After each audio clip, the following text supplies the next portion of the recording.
Hello friends, welcome to my YouTube channel. My name is Abhishek. और recently मैंने two wheeler and four wheeler का licence complete किया। तो यहाँ पर आप लोग को पहला स्टेप तो पता ही है कि सबसे पहले हमें ऑनलाइन एग्जाम्स देना होता है। ऑनलाइन एग्जाम क्लियर होते ही हमें लर्निंग लाइसेंस तुरंत मिल जाता है। एंड देन हमको टेस्ट के लिए 1 महीना वेट करना पड़ता है। तो आफ्टर 1 मंथ हमें एक अपने मोबाइल नंबर पर एक मैसेज आएगा कि successfully you have completed, now you can apply for final licence seller. इसका एक्चुअली 6 मंथ तक ड्यूरेशन होता है। आप आफ्टर 1 मंथ अप्लाई कर सकते हो। देन वो जो भी एप्लीकेशन आईडी होगा वो आपको वहाँ पे फिल करके आपको वहाँ पर अप्लाई करना होगा। आप लोग के पास बहुत सारे मेथड्स हैं, आप ऑनलाइन देख सकते हैं कि कैसे आप लोगों को फिल करना है। वो आप लोग को मिल जाएगा। मैं मेनली रिलेटेड टू बताऊंगा विरार में कैसा होगा। सो विरार में एक्चुअली जिस दिन आपका टेस्ट होगा आपको उस लोकेशन पे जाकर के टेस्ट ड्राइव कहाँ और कैसे देना है, ये सारा इन्फॉर्मेशन मैं इस वीडियो में देने वाला हूँ। सो एंड तक बने रहे, देखते रहिए। Okay, let's start with two wheeler. तो जहाँ तक टू व्हीलर की बात है वो थोड़ा आसान होगा, क्योंकि अगर आपने टू व्हीलर ड्राइव किया है तो लेफ्ट टर्न राइट टर्न लेना सीख लो तो बहुत ही ईजी हो जाता है। इसमें ज़्यादा कुछ टफ होता नहीं है। यहाँ पर एक्चुअली कैसा होता है, जैसे मान लो हमारा सिंगल लेन जो रोड होते हैं ना, उसके जितना हाई विड्थ होता होगा अप्रोक्सीमेटली, जैसे 3 मीटर या फिर 3.5 मीटर आई थिंक से, उतने मीटर के अंदर ही हमें रोड पर ऐसे लेन बने होते हैं जहाँ पर हमें ड्राइव करना होता है। और ये ड्राइव में एक्चुअली यहाँ पर सभी लोगों को क्यू बना के रहना होता है। तो सर लेट्स से कि ये पहली बाइक खड़ी है ऐसा, इसके पीछे दूसरी बाइक ऐसे खड़ी होगी। तो यहाँ पे इंस्पेक्टर खड़ा होगा। इंस्पेक्टर जैसे ही सीटी बजाएगा तो फिर पहला वाला जाएगा और वो पहले वाले को फॉलो करना होगा जो एरो बना होगा। अपने विरार में एक्चुअली सबसे पहले हमें राइट लेना होता है। यहाँ पे राइट लेने के बाद ये ध्यान रखना है कि यहाँ से जैसे ही आप स्टार्ट कर दो तो पैर आपके नीचे नहीं जाने चाहिए। और जो भी प्रॉपर सिग्नल हो वो हमें देना है। ठीक है। तो यहाँ से जैसे आप स्टार्ट करोगे, सबसे पहले राइट लिया। राइट लेने के बाद यहाँ पर आते ही आपको लेफ्ट इंडिकेटर देना है। ठीक है। तो आपको लेफ्ट सिग्नल देने के बाद आप प्रॉपरली यहाँ पे टर्न लोगे। ठीक है। यहाँ पे आने के बाद आपको यू टर्न का हाथ से सिग्नल देना है। क्या करना है, हाथ को नीचे करते हुए आपको गोल गोल एक बार घुमाना है। देन जाकर के आपको आगे बढ़ना है, या फिर आप राइट सिग्नल भी दे सकते हो और देन जाकर के पूरा यहाँ तक आप आओगे। ठीक है। ये भी ध्यान रखना है कि कोई भी दोनों लाइन टच नहीं होनी चाहिए, बाइक के टायर या फिर कोई भी पार्ट बॉडी, पैर या फिर कुछ भी टच नहीं होना चाहिए। फिर आप यहाँ पे आने के बाद नेक्स्ट क्या होगा, यहाँ से पूरा स्ट्रेट ऐसा आना है। यहाँ से फिर ऐसा ना जाना है, पूरा का पूरा इधर आना है। एंड देन यहाँ पे आने के बाद फिर से आपको सिग्नल देना है प्रॉपरली। एंड देन यहाँ पे आने के बाद आप फिर से ये सेम जगह पे आओगे। एंड आपको यहाँ पे आने के बाद बाइक पार्क करने के पहले, बाइक रोकने के पहले आपको स्टॉप सिग्नल देना है। बाई राइट हैंड 90 डिग्री ऐसे करके दिखाना होगा। ठीक है, 90 डिग्री पे स्टॉप का सिग्नल देना है। देन आप स्टॉप कर दो एंड ऑब्वियसली वो जो भी इंस्पेक्टर वो चेक कर लेंगे और आप सक्सेसफुली कर पाते हो तो पास हो जाओगे। मेनली टू व्हीलर में ज़्यादा लोग फेल नहीं होते हैं। एक बार मैं आप लोगों को ट्रैक दिखा देता हूँ। यहाँ पर आप लोग देख सकते हो, मैंने सर्च किया है आरटीओ ऑफिस विरार। तो ये हमारा विरार का ऑफिस है। यहाँ पर ये चंदन सा रोड है। इस पे जो ये आरटीओ का है ना, इसके जस्ट बगल से एक रोड गई हुई है। ये रोड हमें जाना है और ये जो दिख रहा है ना आपको, ये है टेस्ट ड्राइव वाला एरिया। तो इसको जैसे ही मैं जूम करता हूँ ना, तो आप देख सकते हो टू व्हीलर का कैसा ये ट्रैक है। तो यहाँ पर से हमें स्टार्ट करना है एंड देन ये रोटेट करके ऐसे लेके जाना है। सेम चीज तो मैंने अभी आपको एक्सप्लेन किया। अगर फोर व्हीलर में देखा जाए तो फोर व्हीलर थोड़ा टफ होता है। मैंने देखा था कि बहुत लोग फेल होते हैं इसमें, बिकॉज वो प्रॉपरली पार्क नहीं कर पाते या फिर उसके पार्किंग जो स्टैंड होते हैं वो टच हो जाते हैं।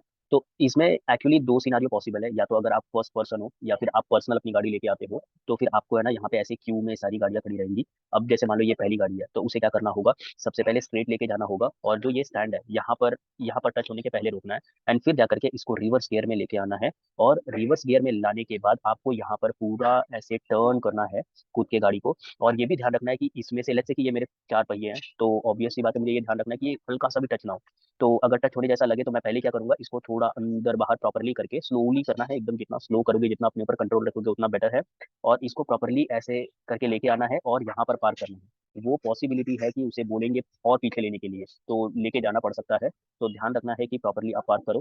तो नेक्स्ट सिनारियो पॉसिबल है कि पहले से ही गाड़ी यहाँ पर पार्क हो।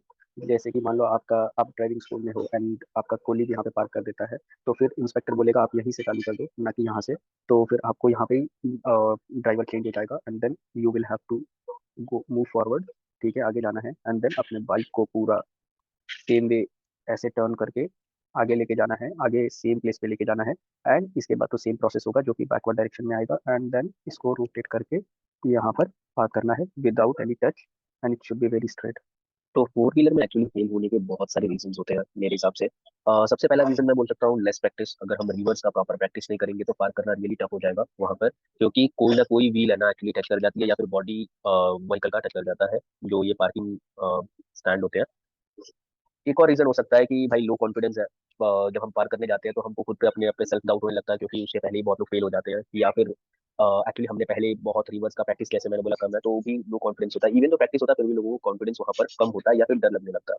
तो अपने आप पे भरोसा रखें, जितना हो सके स्लो ड्राइव करें। जितना स्लो करेंगे उतना अपने ऊपर सेल्फ कॉन्फिडेंस इंक्रीज होता है। हाँ, लेफ्ट किया तो बैक वाला भी लेफ्ट जा रहा है या राइट जा रहा है, उतना हमें अंडरस्टैंडिंग होना चाहिए। ठीक है।